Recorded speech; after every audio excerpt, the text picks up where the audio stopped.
Go. Okay, so looking at this one, 99 BC4. Don't let me forget I'm tethered to the computer. I can see me like pulling a dog move and running off and chasing something and choking myself. Um, all right.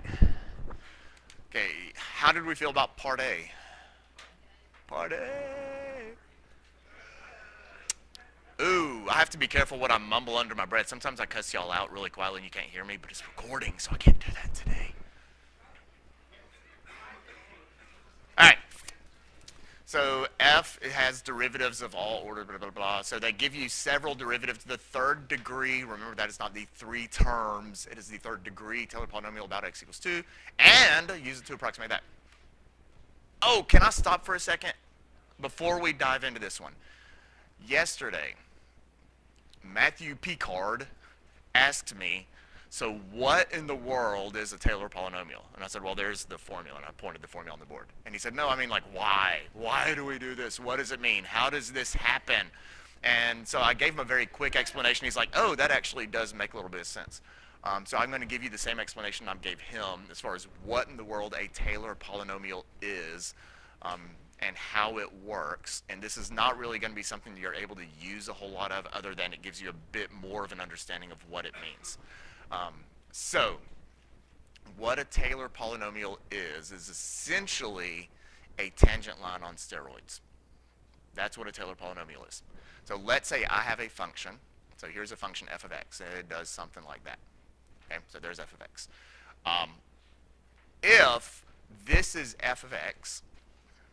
If this is f of x, and I give you some point, let's call this point right here the point when x is equal to c, and I want you to find the tangent at c. I want you to find the tangent at c. Well, you would need to know what f of c is, right? Because that would be your point. Your point would be whatever c f of c is. Your slope would be what? F prime of c. So the equation of the tangent line would be y minus f of c is f prime of c times x minus c. And if I moved my f of c over, I get y equals f of c plus f prime of c times x minus c. Does that look familiar? Yes. Does it look familiar for something recent? That is a first degree Taylor polynomial. We have technically been doing Taylor polynomials since August, right? A tangent line is a first degree Taylor polynomial because that is a line that approximates the function, right? If I were to zoom in on that tangent line and only look, where's my magic pen? If I were to only look in this itty bitty window right here, just really close to the point of tangency, my tangent is really close. It's a good approximator for the function. And we actually bridged into that and did something called linear approximation, where as long as you are close to that point of tangency, the value of that tangent is approximately the same thing as the value of the function, right? And that's something we did a long time ago. Good. Okay, let's expand that and bridge into Taylor polynomials. Let's say you really want to plug in things further away, but you know that if you get really far away, that tangent's a really bad approximation, right? So what we could do is we could alter that tangent to make it fit the function a little more. And so what I could do is say, how about instead of just doing the first derivative at c, what if I do another derivative? The first derivative tells you slope. What does the second derivative tell you? Concavity. So now we're not only matching the slope, but we start to slowly match the concavity. So my next derivative may come down, well, it would be a parabola. So it may come down and do something like this. If I find the parabola there, and oh geez, for the love. So it would maybe do something like this, and it will be parabolic. And now it's starting to curve and wrap around that function a little more. That's what happens if I do one derivative, or the second derivative. What do you think is going to happen if I do the third derivative? Okay, now that's technically called the jerk, which we don't do anything with. But what each successive derivative will add another little whip, add another little curvature to that tangent line. That will then, my next derivative would start to be cubic. So maybe it's going to come up and come down, and then it'll start to curve back up. And now the third derivative, now the tangent's fitting the curve a little bit more. And if I want the curve, if I want that tangent to be a better approximation for the function, I could do The fourth derivative. Now we have a cubic or quartic function. So maybe the fourth derivative will come up, and then go back down. And now each successive derivative makes that tangent line fit the curve a little better, right? And that's exactly what a Taylor polynomial does. It takes that tangent line concept and says, why stop at one derivative when I can do a whole lot more? And now the way that line, the way that curve, or the approximation is, that well, you just get further away from your center. It increases that radius of convergence, so to speak. We good? Yes, yes. And if your radius of convergence is infinity, which it is for like sine x and e to the x, then yeah, as you keep doing if you do an infinite number of derivatives, then it will eventually fit exactly on the curve, allowing it to give you extremely accurate estimations. So, does that make a little bit of sense? So that is what a Taylor polynomial does. Now that knowledge, you're not really going to use that to answer any questions, but it may just make you feel a little bit better about how it happens rather than just accepting it on faith, which is kind of what I've done to you so far. Right? Okay, so moving on. This problem. So we have several values of the derivative. They want the third degree Taylor polynomial at 2, which we'll stop there initially, and then we'll go back and finish the rest. So my third degree Taylor polynomial, which I'm going to call T3 of x, is that okay? Third degree Taylor polynomial at x. So my function f of x would be approximately the same as T3 of x, third degree Taylor polynomial, which would be f of 2 plus f prime of 2 over 1 factorial times x minus 2 to the 1th plus f double prime over 2 factorial times x minus 2 to the 2th plus f triple prime over 3 factorial times x minus 2 to the 3rd. Are we good? And then we just plug in the values I gave you. So this one's actually really nice. So f of 2 is negative 3 plus f prime of 2 was 5 over 1 factorial would just be 5. X minus 2 plus f double prime is 3 over 2 factorial would be 3 halves. X minus 2 squared, and f triple prime is negative 8. 3 factorial is 6. That would reduce to negative 4 thirds. X minus 2 to the cubed. How do we feel? Okay, things to look out for that in the past they have taken points off for. If you say f of x equals that, you lose a point, because this is a Taylor approximation. That is not the function. This is an approximation for the function. So you actually need to say f of x is approximately, which I did right there. So f of x is approximately T3, which now T3 is exactly that. Good? Also, they ask specifically for a third degree Taylor polynomial. If you put plus dot dot dot, you miss it, because you are now insinuating that there are other terms, and there are no other terms to the third degree Taylor polynomial. That is it. So a few things to be careful for with grammar. You could have an understanding of it and still miss points for what y'all probably consider silliness and pickiness, but whatever. Okay, then, and use it to estimate f of 1.5. So f of 1.5, again, don't lose points. This is approximately, not exactly equal to. I would slap in 1.5 and write down the answer, and this is a calculator problem, so can one of y'all just tell me what that answer is? Negative 4 point what? 958. What was the fourth decimal? So 9583. Okay, so then that it would be there if you want 3 decimals, which is fine. Did anybody get the fraction value? Nobody got the what's the fraction that ugly that it wasn't? Doesn't seem like it'd be that bad. Nobody got the fraction? Okay, whatever. We'll leave it there. All right, so there's part A. Any questions on those? That was a nice one. See, not all Taylor is evil. I don't know. Have y'all ever known an evil Taylor? I had Taylor Brent last year. Is that an evil one? Seems like I had more Taylors. Who are my other Taylors? I need to go back and look. I named my dog Taylor. Actually, his full name was Taylor McLaurin, because I'm a little bit of a nerd. But yeah, he was a demon dog, though. We had to give him back to the breeder after when he was like 3, because nobody could come in the house or he would attack. He's a stupid terrier. I'm never getting another terrier. All they do is bark. He was a loving dog to us. It was a great dog if nobody else ever came in the house. Anyway, we continue. The fourth derivative satisfies that on the closed interval 1.5 to 2. Use Lagrange, error bound, on the approximation. So there's our approximation f of 1.5 to explain why f of 1.5 cannot be negative 5. So we're going to use Lagrange. And what is your formula for Lagrange?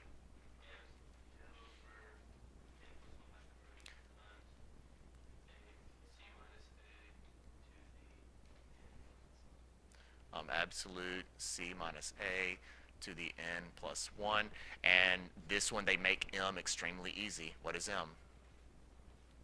It's 3, right? M is the maximum value of the next derivative. So if I use the third degree, I need the fourth derivative. They tell you that the fourth derivative is always less than or equal to 3. So they made it easy. I used the third degree Taylor polynomial, so n is 3. My center is 2, and we approximated at 1.5, so we're just going to plug all of that in. So 3 over 4 factorial times 2 minus 1.5 to the fourth power. And what do we get when we plug that in? 7, 8. Can you give me a third decimal, a third value? Although that is 3 decimals. I like to see 3 numbers, though. Okay, that's cool.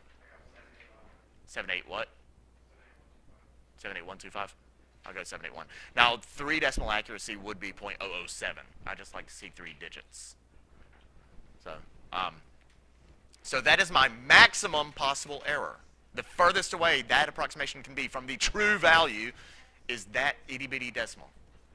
So how is it that f of 1.5 cannot get to negative 5? My pen disappeared. Where is he? What is going on? I turned off! Sorry. Yeah, so my approximation was negative 4.958. So that means that f of 1.5 must be must be greater than or equal to negative 4.958 minus that maximum possible error, 0.00781. Is that okay? Okay, and what is that value? It's negative 4. It's not, what? Not negative 5. I could say it's greater than negative 5. That would actually work.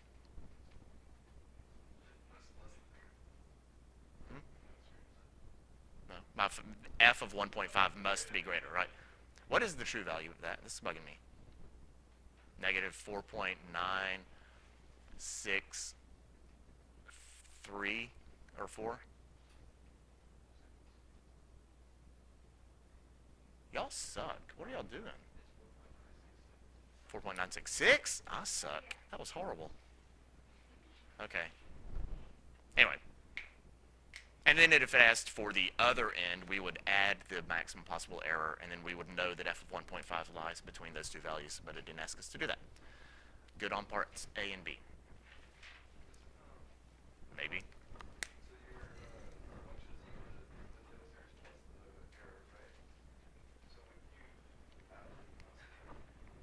No, the error we could be off by a negative amount. Like that's just how far away we could get. It's the absolute value of the error. So it's possible that the error is actually negative 0.00781. We good? Shall we continue? There's only a part C? Man, that's bad. I really want there to be a part D. Whatever. All right, so part C. Right, the fourth degree Taylor polynomial for p of x. Oh, never mind. They're calling p of x the fourth degree Taylor polynomial for g, which is f of root x squared plus 2. F of root x squared plus 2. So if g of x is f of x squared plus... Did I say root x squared plus 2? That was stupid. And so this one gets into series manipulation. So I'm going to go back to my series for f of x. I'm going to grab this. Actually, I'll just copy and paste it. See if I get it. All right. Oh, is it big? Stupid singer. There. Oh, cool. It's already grouped together. That's nice. Let's copy that. Bring that over here. Paste. And there's my function f. So g of x, all we do is replace the x's with x squared plus 2. So all of these x's get replaced with x squared plus 2. And this is going to be quite nice, isn't it? Isn't it? Because this will be approximately negative 3 plus 5 times x squared plus 3 halves times x squared squared. And I stop! Why am I stopping there? Fourth degree. If you were to clean that up, we get negative 3 plus 5x squared plus 3 halves x to the fourth. That is, whoops, that's not a 3. 3 halves x to the fourth. That is a fourth degree Taylor polynomial, so don't go to that next one because you will miss it. Right? And that is actually your function p of x. Your fourth degree Taylor polynomial for g. And then it says, and explain why g must have a relative minimum. We've been doing relative minima for months. What is the first step? We need to find critical numbers. And since they gave us a point to worry about, we don't have to actually solve an equation.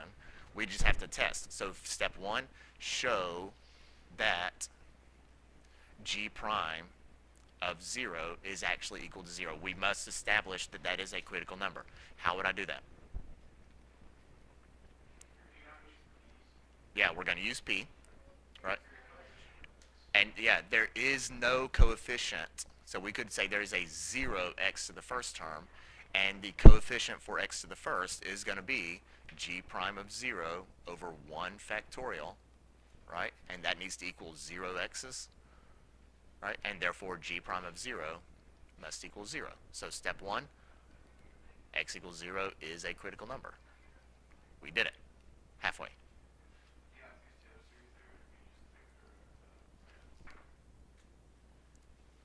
What would you say? You would take the first derivative of that? That would actually work, because when the series was originally centered at 2 for f, but when I altered it, it moved the center to 0, and so because you are at the center, it's safe to do actual derivatives of the function.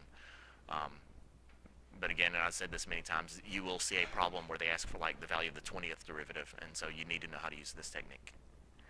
Good. So we've established a critical number. Now we have to show that it's a minimum.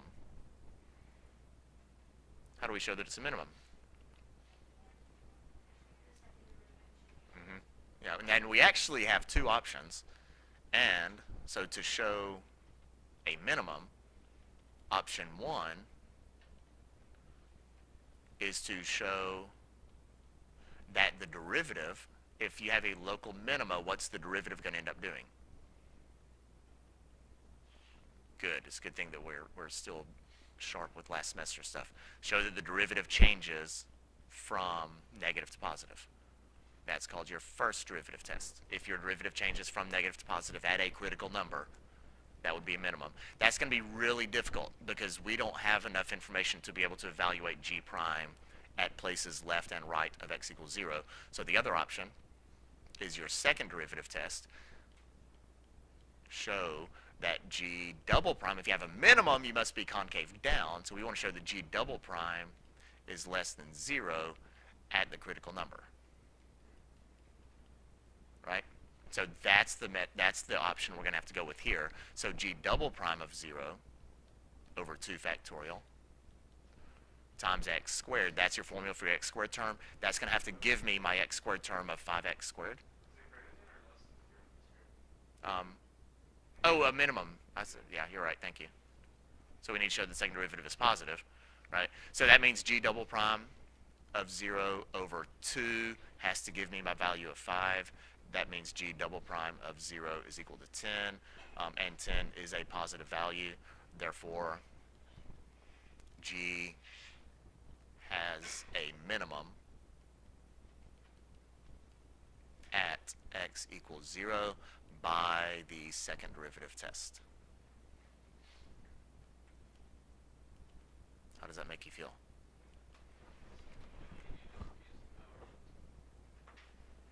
You could. It's an option. That's what I was saying earlier. That is an option. I like using this method because you can kind of skip to the terms. Although the second derivative power rule is really easy here.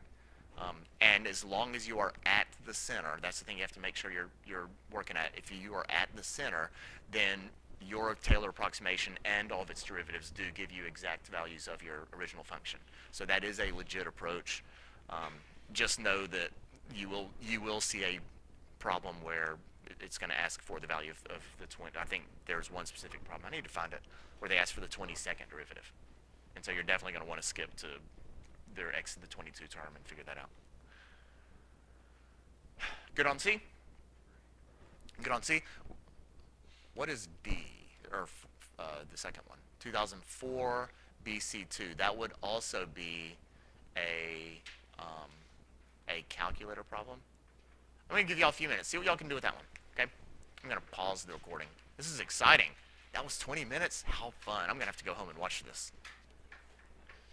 All right, so how did part A go?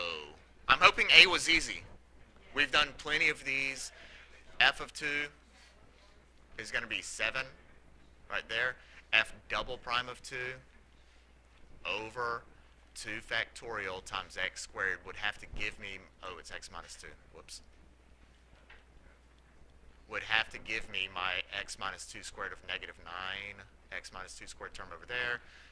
So those would go away, multiply by 2 factorial, and f double prime of 2 is going to be negative 18. Are we good? Are we good? Those are nice, aren't they? Okay, so there's A. Let's go back and grab B. How did B go?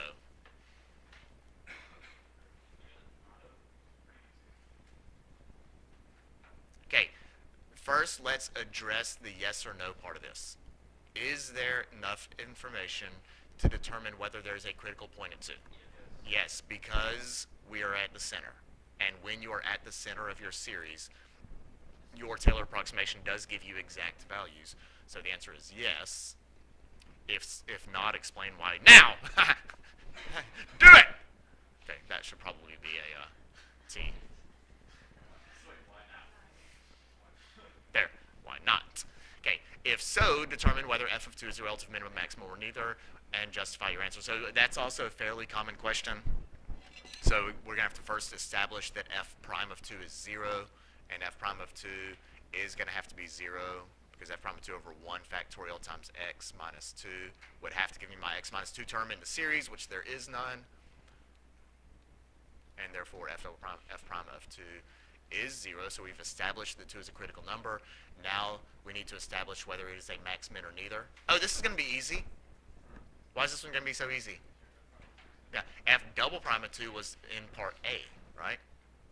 So f prime of 2 is 0, and f double prime of 2, that doesn't look like f double prime, f double prime of 2, that looks like triple prime. There we are. Is negative 18. That's less than 0. Therefore, f has a local what? Max at x equals 2 by the second derivative test. If you don't say second derivative test, then you need to say because x equals 2 is a critical number and f is concave down at 2. Good on B? Moving on to C. Use t of x to find an approximation for f of 0. Is it okay to use t of x to approximate f of 0? Yes. Why? What's the key word that makes it possible? Approximate. That's what Taylor series do. They allow you to approximate your function value as long as you are within the interval of convergence. Now, the one thing I don't like about this problem is I now read it.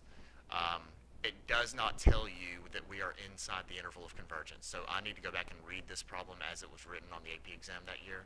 I'm curious if I left that information out. Because usually, if they ask you to step away from your center, they either tell you what the radius of convergence is to let you know that you're still inside that radius, or you have to do the ratio test and establish the radius yourself.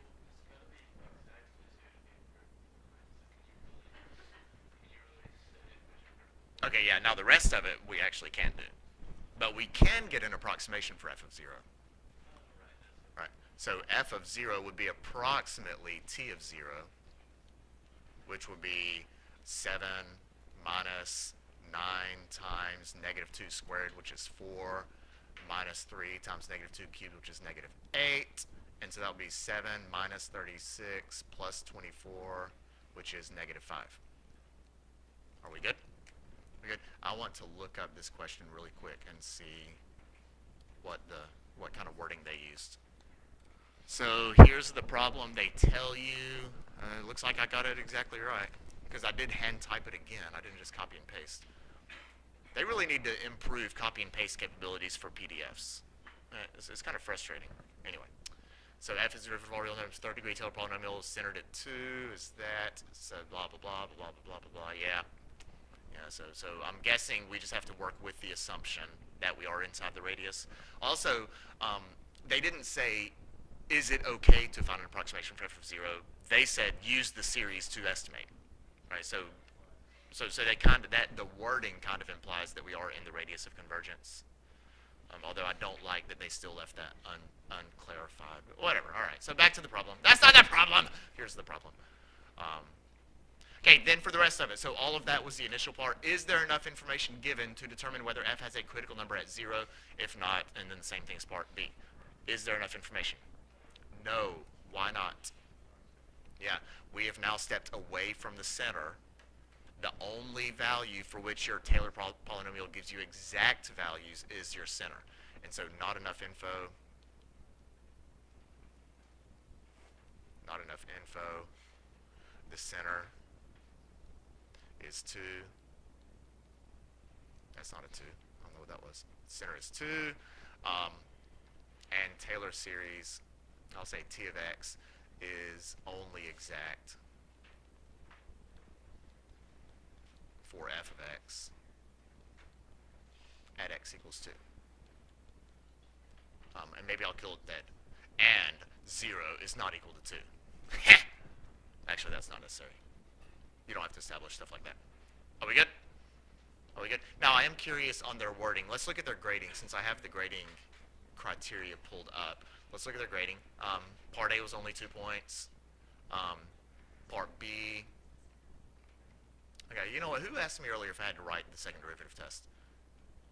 Was that you? Yeah, it looks like, so we established there's a critical point. Since f double prime 2 is negative 18, which is less than 0, f2 is real. So they never did actually say by second derivative test or actually discuss concavity. They kind of implied it. So, yeah. Are we good? Are we good? And in this one, it is not possible to determine there's critical point 0 because t of x gives exact information only for x equals 2. So that's pretty much what we said. How do we feel? How do we feel? All right, part D is the Lagrange part, correct? Where is my part D? There he is. So the fourth derivative satisfies this garbage, which is actually not garbage. That's actually very nice information because just like in the previous problem, they explicitly tell you what M is. So we're going to use Lagrange on your estimate found in part C to determine why f of 0 must be negative. So it's very, very, very similar to the one we did for homework. So it's the error. And until we get things completely memorized, I do kind of like to write the formulas. Just helps lock it in place. N plus 1 factorial, x minus c. Actually, I did a minus c, didn't I? A minus c to the n plus 1. And m, they outright give you to be 6. N, we used the, now I forgot, what degree Taylor polynomial did we use? We used a third degree Taylor polynomial. So n would have to be, whoops, n would have to be 4. Did I ever unpause the video? Yeah, okay. So n would be 4. My center is 2, and we estimated the function at 0. And so if I plug all of that in, 6 over, no, n was 3, not 4. Yeah. 6 over 4 factorial times a0 minus c to the 4th power is 6 over 24 times 16, right? 16 and 24 is 2/3. 3 goes out, it's 4. That just equals 4. Who needs a calculator, right? So my max possible error is 4. In part C, we estimated f of 0 to be what? -5. So if we estimated f of 0 to be -5, then f of 0 must be less than equal to that estimate. I guess I could say t of 0 plus the maximum error, right? And so it'll be less than equal to -5 plus 1, 4, which is less than equal to -1, which means that f of 0 must be negative.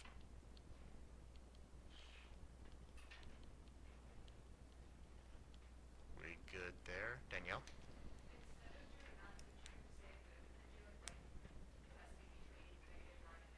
That'd be fine also, sure. The only thing you really have to make sure you establish is that it must be less than -1. So if you also have a lower bound for it, that's fine. That doesn't affect it being right or wrong. Good, bad? How are we feeling? Better? Better? That was good. We did that one in like 10 minutes. From. All right, so this is the A plus. I gave this to you on Monday. We're doing the number 2008-6 problem. Do y'all have this? Do y'all still have the hard copy of this? I'm trying to decide. I think I'll go ahead and grab the whole thing and then I'll cut it apart later as needed. So let's look at this one, see how we do. There's so many good questions that I'm thinking about in my head, and I don't know which ones I want to do in what order. All right, we'll do this one first. Here we go. All right, so 2008 B6 from that A plus thing I handed out Monday. Okay, to do this one, we have two options. One is to use the formula, the nth derivative at 0 over n factorial and all that garbage, right? But you would have to do a lot of ugly quotient rules and simplifying to be a pain in the butt. So while that is a viable option, this one looks a heck of a lot like a geometric sum, right? Did y'all catch that? Right? And if I think of it that way, this is a geometric sum where your first term is 2x, your ratio is -x squared. So my series would be n equals 0 to infinity of first term times -x squared to the n, right? And then I like to clean that up. I like to get all of my x's grouped and all that mess. So that's going to be the same thing as 2x times -1 to the n times x to the 2n, which would be 2 times -1 to the n times x to the 2n plus 1, right? So I have my series using the sum of geometric series. Then I look at the question. It says write the first 4 non-zero terms. Do you know what it means when it says the first 4 non-zero terms? Yeah. In my mind, I thought it was very obvious, but I tutored 2 people yesterday, and they both had the same misunderstanding on a problem like this. Because they were thinking, like when I start plugging in, I'm plugging n equals 0, right? So I'll be 2x, that'll just be 2x, stuff to the first, which I knew the first term was going to be 2x, right? Then I would plug in n equals 1, and really I'm deciding, I may not even do that. I may just say, hey, I know my ratio is -x squared. So how about I just take each term and multiply by -x squared, so the next one's going to be -2x cubed, right? The next one is positive 2x to the 5th. The next one is negative 2x to the 7th. Are we good? Do you consider those non-zero terms? Yes. Do you have any idea where their confusion might be? It was interesting because I think last night, yeah, they were thinking to get this first term, we actually plugged in n equals 0. So they were considering that like the 0th term. They were considering that as 0 term, right?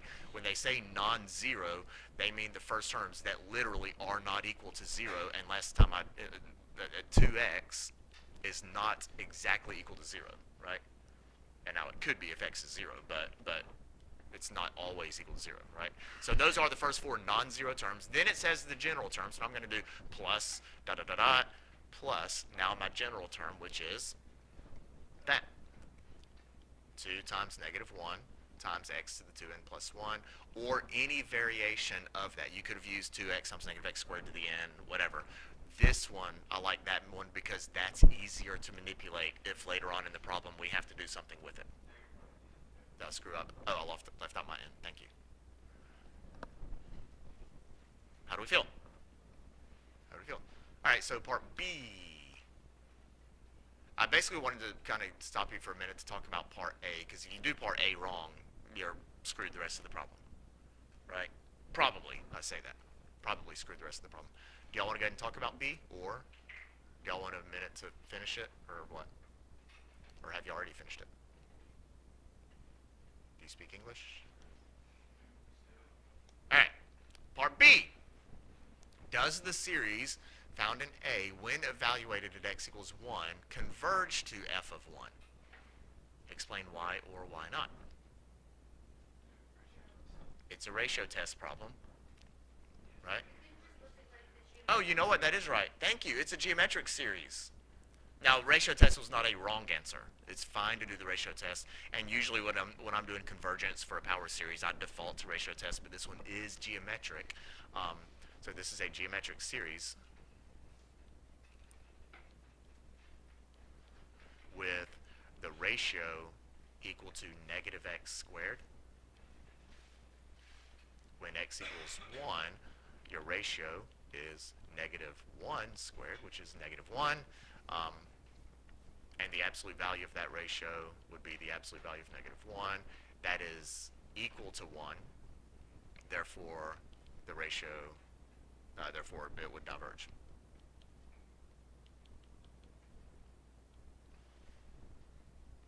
I'll say not less than 1. We need a symbol for not less than, right? Ooh, there we go.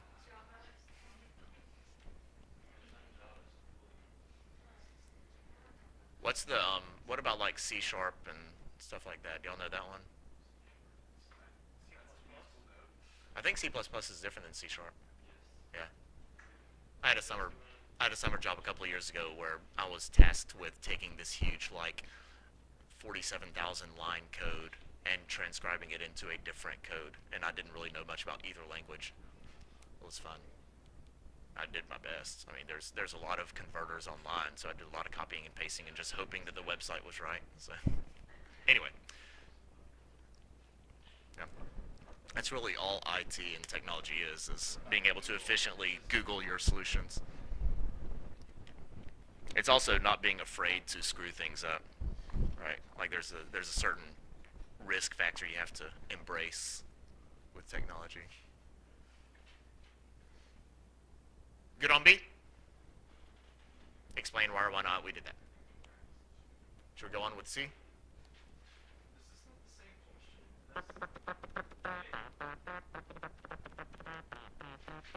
Is this the same question? 4A. 4A is a word, isn't it?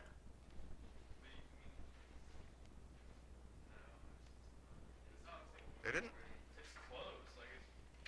Isn't 4A a word? Isn't that's a word, isn't it? It's right there on the screen. What do you mean, how do you spell it? 4A. What does it mean? Yeah, I was thinking it was like a melee or something like that. How do I know that? Y'all are in high school. You're supposed to be filled with useless vocabulary that you'll forget by the time you're 25. Okay. Okay, part C. The derivative of ln of 1 plus x squared is that which just so happens to be the function we already have a series for, right? So is f of x, which, actually, I'm going to go up here. This is my series for f of x, right? That's probably going to come in handy. Probably going to come in handy, so let me grab all of this garbage. There's f of x. Copy. Copy. Paste.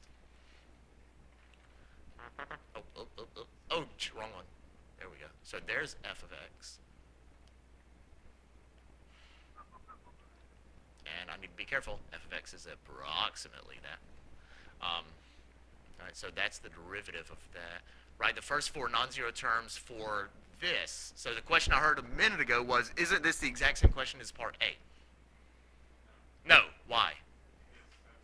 Yeah, this would be the derivative. Now, what I don't like is that, not that I don't necessarily like it, but it's easier for me if they actually define functions by calling it something like f of x or g of x or h of x. That way I have a name for it that is easier for me to organize. So I'm going to just arbitrarily decide to let ln x, let that thing be the function g of x. Ooh, I need to do one thing before I arbitrarily choose g of x. Do you know what I need to do? I need to go back and read the problem and make sure, like in part D, they don't have g of x defined for something else, because then I'd have to go back and change everything. It'd be annoying. So let's look at D. It looks like what would that be? What kind of question is part D? It's Lagrange. It's an error approximation. Now, they didn't say use Lagrange. Now, so remember, there's an alternating series error test as well. So there are other options beyond just Lagrange, right? So anyway, so let's go back here. So they have not used g of x. So I'm going to let g of x be that. And what they are saying is the derivative of ln x. That means g prime of x is equal to f of x, right? And f of x is approximately, this is the last thing I copied. F of x is approximately all of that. Right? And so to get my series for g of x, we'll just do the antiderivative. Therefore, g of x would be approximately x squared minus antiderivative of 2x cubed, x to the fourth over 2, plus x to the sixth over 3, minus x to the 8th over 4, right? And it said write the first four non-zero terms. Did not say write the general term, so I'm not going to waste my time. Although we, in a perfect world, would be able to do that. All right, so there we go.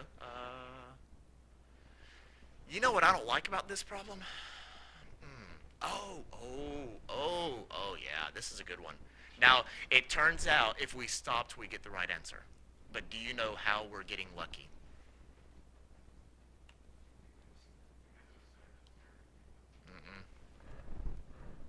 Oh, that is one thing.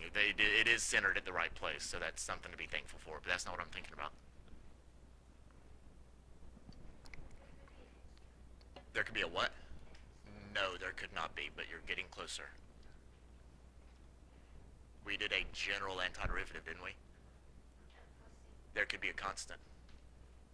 There could be, when you do the antiderivative, how do we know that this series isn't like 1 plus or something like that? There could be a number in the front, which that would actually, if that number is not 0, that would be my first non-zero term, meaning I don't need this one. That could be the 5th non-zero term.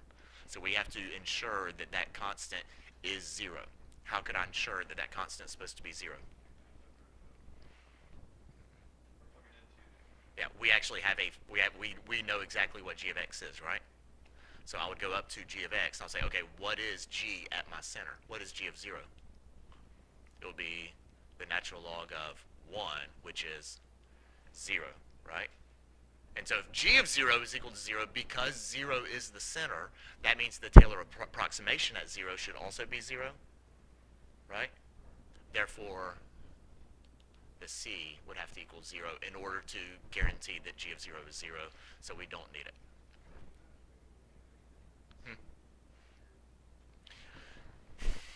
They could. They could. Usually, if it is something different, they'll say, the fact that they gave you a concrete function for g, they will, if it comes into play where you have to solve for your c, they usually will say, find g of x such that g of 0 is equal to 2.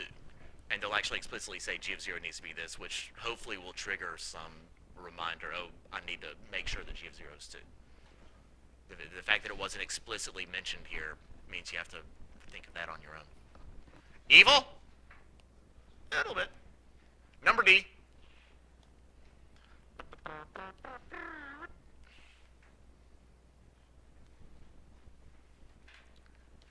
Let's see here for D. Oh, that was fun. Okay, for the series found in part C, use a series to find a rational number A such that A is less minus the okay. It is referencing error. Is that okay? Though, if you remember when we did that weird fill in the page notes, right, where the error was like your function value minus your approximation, that gives you your error. So this is a reference to error. When, and here's where it's a little bit hidden, what value, because in order to estimate error, you have to know what you're plugging into your series. What number are we plugging into the series?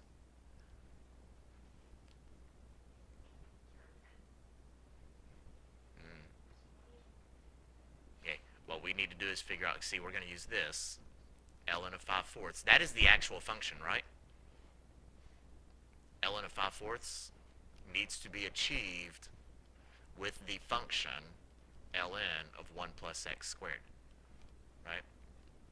Which means 5/4 has to equal 1 plus x squared. Subtract the 1, you get 1/4 equals x squared. X is 1/2, right? So we are finding our error when x is equal to 1/2. Good. Good. Good. Good. Weird. Weird. So we're going to use that series. Here's my series. So f of, I'm sorry, I've defined it as g of x. So g of 1/2 is going to be approximately 1/2 squared. I think I'm going to do it. I think I'm going to say, yeah, I think I'm going to leave it squared, and we'll deal with the rest. 1/2 squared minus, and that's half of x to the 4th, so that'll be half of 1/2 to the 4th plus 1/3 of 1/2 to the 6th minus 1/4 of 1/2 to the 8th, right? And we're thinking about error. We need to show that there is a point where error is less than 1 over 100. Yeah, this one is going to be easier than Lagrange because it alternates. This is an alternating series, and error for an alternating series is your first omitted term, right? So I'm going to say, what if I added up my very first 3 terms? My error would be less than this. So I'm going to have to figure out what is 1/4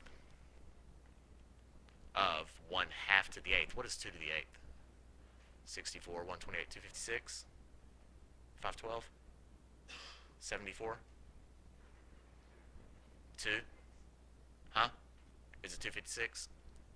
Okay, is 1/4 of 1 over 256 less than 1 over 100? Yeah, actually, we blew completely by it, right? Let's see if the first 2 terms would be enough.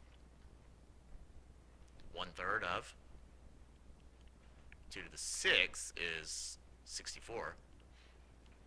Okay, that's 1 over 192. That's less than 1 over 100. So I could only use the first 2 terms. And then this one, just to be sure, that one would be 1/2 of 1/16. That's only 1/32, right? That is not less than 1 over 100. So we have to use the first 2 terms, and the approximation in using the first 2 terms will be accurate within 1 over 192, which is less than 1 over 100. Right? So we found the cutoff point. Now, what in the world is the answer?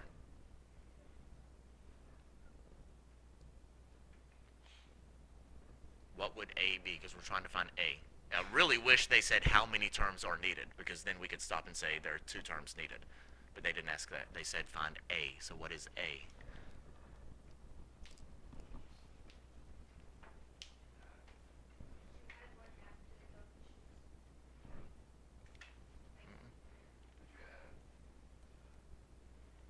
Okay, A Taylor approximation.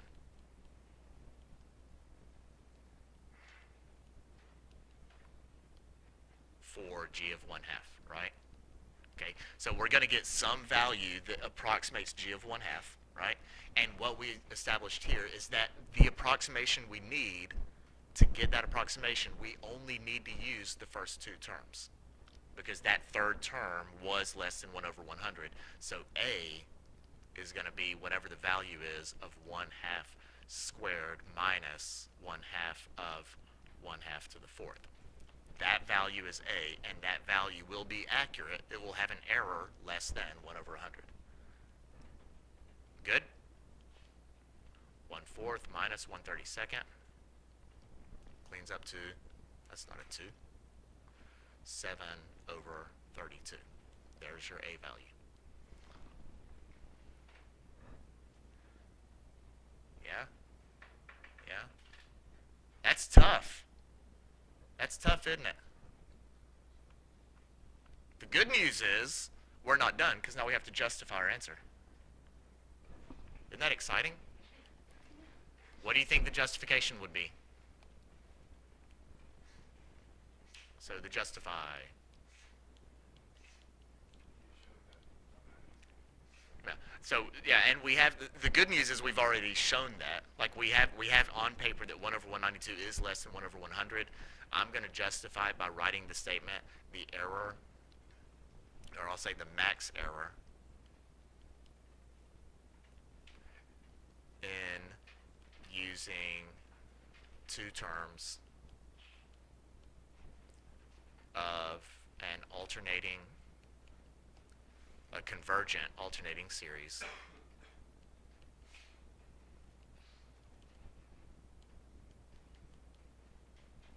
the max error is less than the third term.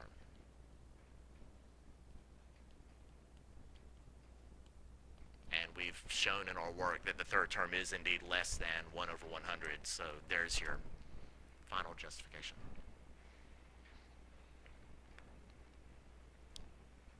Yeah? No?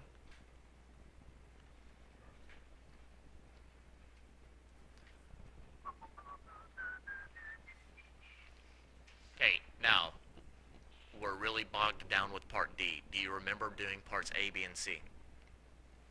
How did you feel about those? Were we somewhat confident with those? In these Taylor series, you will most likely, one of the 3 or 4 parts will be extremely challenging. Usually at least half of them are fairly predictable. Half of them are kind of the nicer, either series manipulation or radius of convergence, things like that. They tend to be a little bit nicer on some of them, but they will challenge you. That's kind of the whole point. They want to throw in a question that's going to really separate the students, and they don't want them all to be easy. You don't want them all to be easy either, because you want to be thoroughly challenged, right? It actually doesn't matter if it's really easy or really hard, because you're competing against each other. So if everybody thinks it's really hard, then that just lowers the cutoff for a 5. If everyone thinks it's easy, then that just means you better get it all right, because the cutoff for a 5 ended up going higher. I think. I don't know. I don't write the test. I don't even know if they still give tests in AP Calculus. How are we? Cold? I was cold once. I just sat around and waited till June. Then it went away. Let's see. That's what I gave you earlier. There was one other problem I wanted to do, because I think we have time for one more, don't we? We're building character, people. 2009 B5. What is that one?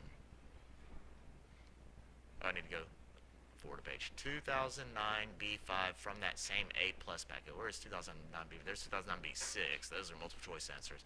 2009 6, 2008, 2008 B6, 2007 6. They're all number 6. 2005 6. Wait a minute. I said 2009 B6, didn't I? Is there 2009 B6? There's 2009. Oh, there it is. Okay. Here we go. All right. Let's see how this one goes. Y'all want a minute to try it yourselves? We have what? We only have like 12 minutes. Should we just start doing it together? That'd be okay? Let's do that. So 2009 B6. They give you a Taylor series. Oh, geez, all those lines, they better go away. They give you a Taylor series.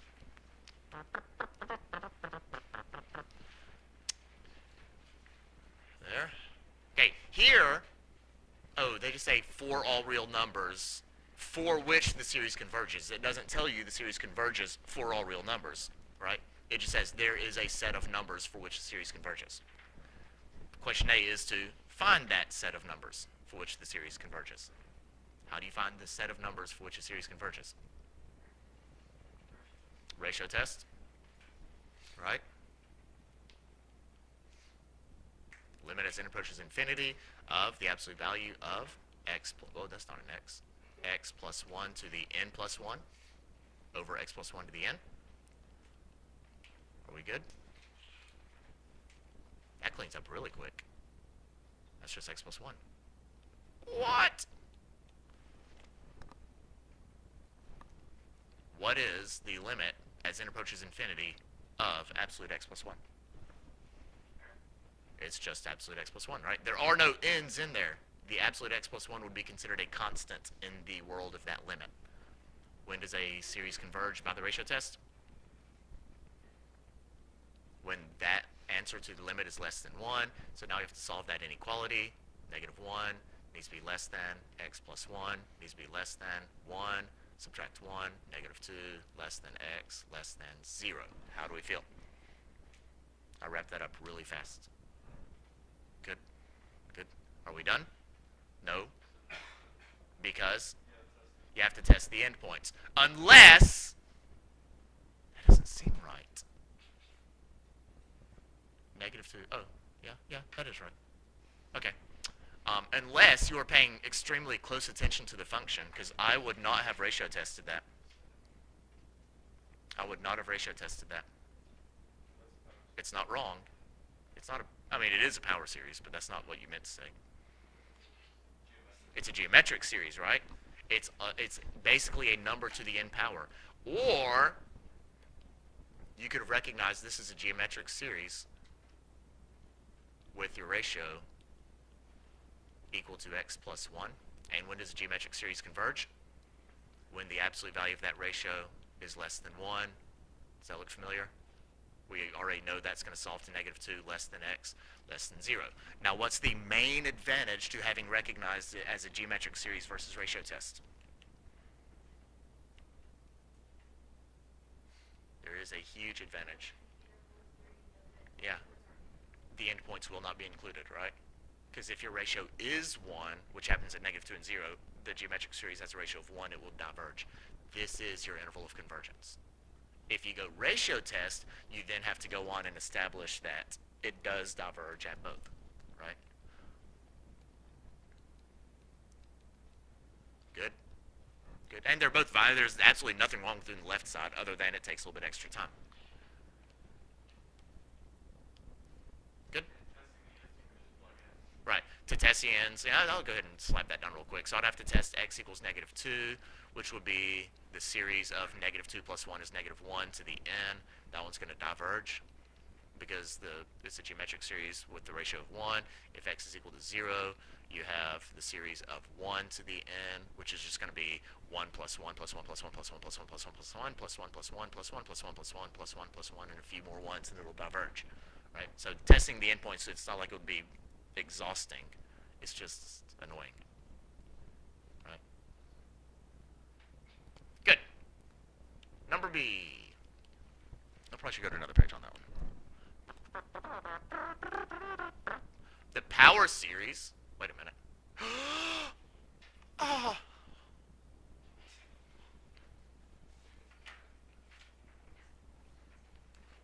Number B. I probably should put this on the. Should I? I think I'm going to copy this.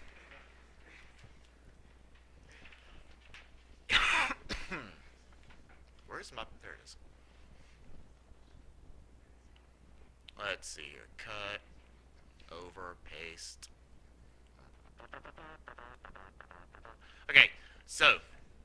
We know when this thing converges. Actually, I'm going to go ahead and write down my interval of convergence. The series converges on the interval 0 to 2. Okay. No, negative into 0. Whoops. Okay, the power series above is blah, blah, blah. Find the sum of the series for f. How in the world do you find the sum of a series? It has to be geometric, a recognized Taylor series, or telescoping. And I'm not sure if telescoping is even on the AP exam because I never see it. I'm starting to wonder. And we've already established this is a geometric series. So this is geometric with a ratio equal to x plus 1 and a first term of what? 1. If you plug in 0 for n, it starts off with 1 plus, and then you get all your other stuff. And so therefore the sum is first term over 1 minus the ratio, which ends up giving you negative 1 over x. Right? And f of x is defined to be the sum of the series, so we just found out that f of x is explicitly negative 1 over x. Right, so now we have a function for f as well as a Taylor series approximation. Now we've already established that. But that is a good point, good thing to be aware of. Like this only works for the interval of convergence. So if we want to estimate f of 5, this would be a horrible way of doing it. Right? That may come up later on in the problem. As you approach, if you do an infinite number of terms, yes. Now, obviously, if you stopped at any point in time for the rest of eternity, then it becomes an approximation. The formula for the geometric sum probably. Oh, that's how we got. No, that's how we got this term. That was the formula for geometric sum. So on the interval -2 to 0, this would be exact. Is that what you mean? Okay. Oh, I thought you were saying would the series be exact? Oh, no, yes, the function is exact. That is, yeah. Wait a minute. Okay. Did I answer the question? Because as I answered it, I came to another realization. I'm trying to decide if I should dive into that other realization. Okay. I'm going to dive into the other realization. So the question was, does this function, does that give you exact values of f of x? Yes, that is f of x. So that will give you exact values of f of x for every number in the world. So if I want to know what f of 5 is, what is f of 5? It's -1/5, right? For this, yes. But I cannot use this series for f of 5. If I plug 5 into the series, it's going to blow up. And so the series is a bad way of estimating f of 5, but sure, you could plug 5 into the function. Yeah, the interval of convergence is for the series, not the function itself. Okay, let g be that. Find the value of g of -1/2. If it exists, or explain why it cannot be determined. How would you find g of -1/2?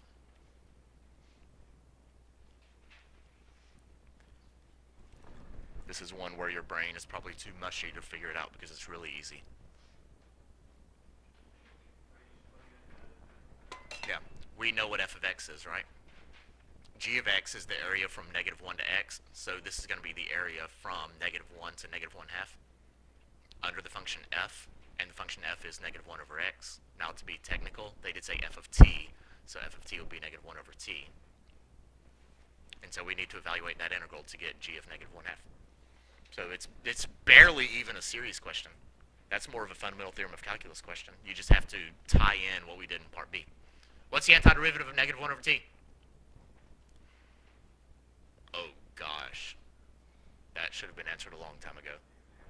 Negative natural log of t, right? Or are we just not wanting to talk? I don't see how you could possibly be out of energy after doing Taylor series for almost 90 minutes. That'll be negative natural log of 1/2 minus the negative natural log of 1 when you absolutely value them, correct? Natural log of 1 is 0, so that's the negative natural log of 1/2, and if you really want to show off, you can say that's the same thing as natural log of 2, right? Bring that -1 up as an exponent. Why would you want to do that, though? What?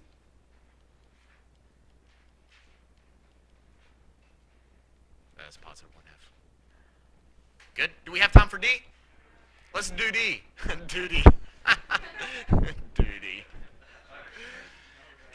Do D. Hey, yeah, I'm recording it. All right, real quick. I'm not kidding. I'm going to do it. We have 3 minutes. H is f of x squared minus 1. You know what I'm going to do right now before I even finish reading the problem? That means h of x is going to be negative 1 over x squared minus 1, right? Because we know f of x is 1 over x, or f of x is negative 1 over x, right? Now, that may not come into play, but it's a true statement. Find the first 3 non-zero terms and the general term for h. Yeah, you know what? Who cares about that? H of x is f of this, right? F of x is the series that was given right here. Oops. Oh, son of a, what in the world was that? So there's my series for f. Copy, over, paste, move that down. So that means that h of x, which is f of x squared minus 1, just means we need to plug x squared minus 1 in for all of the x's in this series, right? So that will be approximately 1 plus, what's x squared minus 1 plus 1? X squared plus x to the 4th. Hey, that's 3 non-zero terms. And the general term plus dot dot dot dot plus, and the general term, that looks like it's x to the 2n, right? And use that to estimate h of 1/2. Find the value, find the general term, and find the value of h of 1/2. You know what I'm going to do? How am I going to find the value of h of 1/2? No. H of 1/2 is f of 1/2 squared minus 1. 1/2 squared is 1/4. 1/4 minus 1 is negative 3/4.